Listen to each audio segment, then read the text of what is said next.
Langkah pertama yaitu kita siapkan 2 liter susu. Selanjutnya kita pasteurisasi sederhana dengan metode double boiler, yaitu panci yang berisi susu diletakkan di atas panci yang lebih besar berisi air. Tujuannya agar susu tidak langsung terkena panas sehingga panasnya perlahan-lahan. Susu harus sering diaduk agar tidak ada selaput lemak. Selain itu, yang harus diperhatikan adalah suhu. Suhunya harus mencapai 72 derajat Celcius yang ditahan selama 15 detik. Jika teman-teman tidak mempunyai termometer, kita bisa melihat ciri-cirinya yaitu dengan munculnya uap dan juga ada buih-buih kecil di sekeliling pancinya, jadi tidak sampai mendidih. Pasteurisasi ini dapat membunuh mikroorganisme merugikan seperti bakteri, virus, dan juga kapang, namun tidak merusak kandungan nutrisi alami yang terdapat di dalam susu. Jika suhunya sudah mencapai 72 derajat Celcius dan ditahan selama 15 detik, susunya sudah bisa kita gunakan. Setelah dipasteurisasi, susu didinginkan hingga suhu ruang dan saya masukkan ke dalam plastik, lalu didiamkan di dalam kulkas selama 2-7 hari. Setelah 3 hari, kita akan melihat ada 2 lapisan yang terpisah, yaitu lapisan atas itu adalah kepala susu atau yang sering kita sebut dengan heavy cream, sedangkan yang bagian bawah adalah skim. Ini adalah susu yang baru saja dikeluarkan dari kulkas yang didiamkan selama kurang lebih 3 hari. Terlihat jelas kan bedanya kepala susu dan skimnya? Nah, yang akan kita gunakan untuk membuat butter adalah kepala susunya. Langkah selanjutnya, kita akan memisahkan kepala susu dengan skimnya. Gunting salah satu ujung plastik, lalu biarkan skimnya keluar dan tampung dalam wadah sampai skimnya habis. Ini adalah kepala susu atau heavy cream yang sudah diambil skimnya. Terlihat kental ya, karena memang komponen utama dalam kepala susu atau heavy cream ini adalah lemak. Setelah memisahkan kepala susu dengan skim, dari sekitar 2 liter susu, kepala susu yang dihasilkan kurang lebih sekitar 120 ml. Pastikan tidak ada skim yang tertinggal, karena skim yang tertinggal ini akan membuat butter menjadi gagal.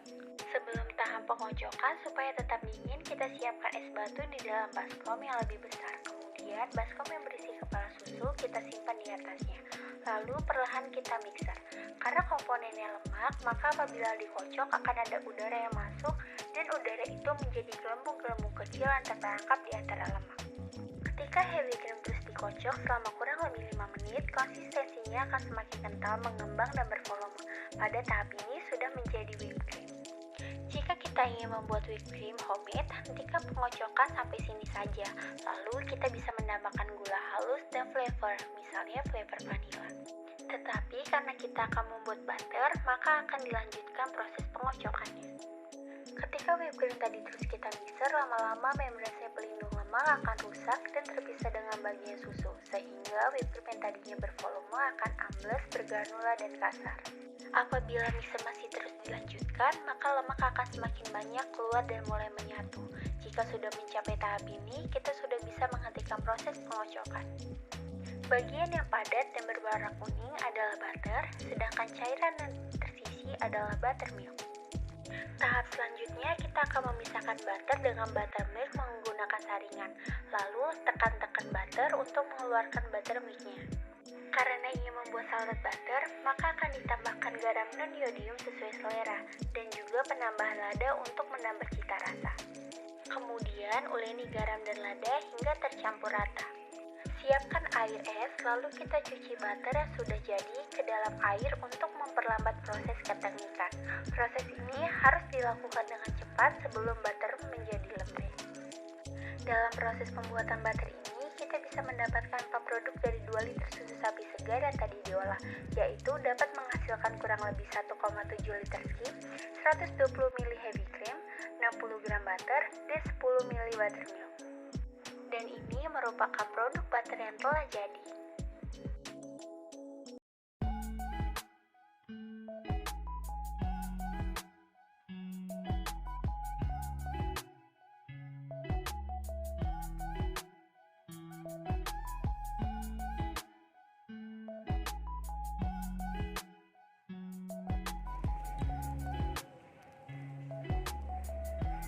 Kalau dari segi penampilannya, butter yang ini warnanya sedikit lebih pucat, beda sama butter yang biasanya di pasaran kan lebih kuning.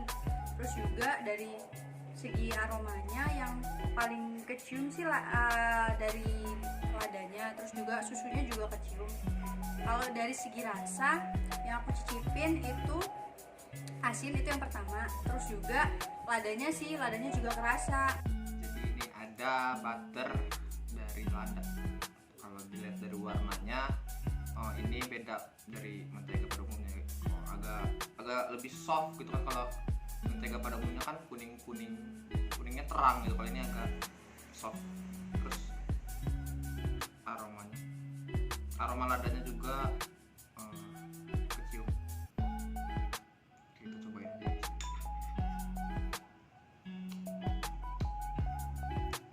Apa ya? Rasa ladanya itu kerasa, terus agak asin-asin gitu. Jadi kayak kayak mentega umum sih. Terus teksturnya juga udah menyerupai mentega pada umumnya. Jadi saya di sini akan cobain butter buatannya PRH. Kalau dari tekstur seperti butter pada umumnya. Kalau dari segi warna ini lebih pucat daripada butter yang ada di minimarket atau pasaran. Kalau dari segi warna sih seperti butter biasanya. Tapi mari kita coba.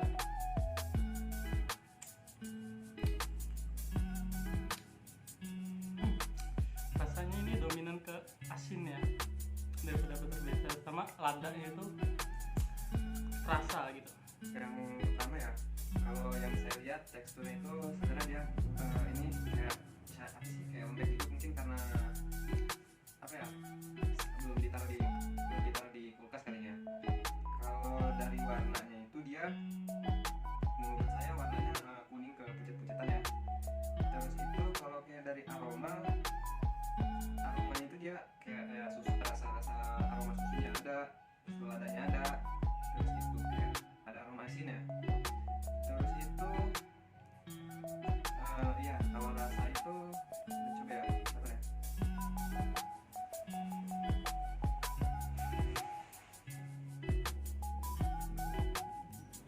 Kalau rasa sih asin, tapi kayak ada susunya sama lada juga kerasa. Jadi isinya ada butter. Di sini sih kelihatannya teksturnya karena ini sih belum masih di dalam kulkas, jadi dia kecil. Untuk warnanya pucat, tapi kalau butter kayak yang lainnya kan lebih terang gitu ya, kuningnya gitu ya. Ini agak soft gitu. Nah terus ini untuk aromanya